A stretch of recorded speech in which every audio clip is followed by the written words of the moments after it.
Nakausap ko kaninang madaling araw si Attorney Mijaldea pagkatapos ng hearing nila at saka si Ma'am Hanilet. Kaya siya ganon siya magsalita. Dalawang dahilan, maaaring nag-a-adjust sa oras, at ang pinakamasakit sa lahat, yung sinabi sa akin ni Attorney Mijaldea na hindi binibigay sa kanya yung gamot niya.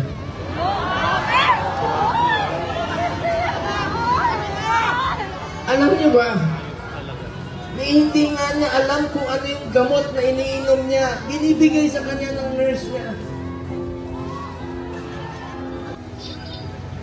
Pinagkait nila, pati gamot, ayaw ibigay sa kanya. Alam niyo, wala siyang tsinelas. Pati tsinelas. Pati tsinelas niya, wala. Nakapaa. Huli namin pag-uusap, nasa eroplano siya. Sabi ni Bingo, Attorney Mijaldea, nakapaa siya. Buti na lang, may nagsuot ng kanyang suot kahapon. Hindi na kaya, ang lamig doon.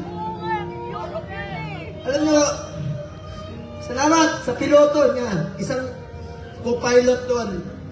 Binigay niya yung kalo niya kay Tatay Digong dahil alam nila malamig. Binaba siya sa stretcher, mag-isa siya.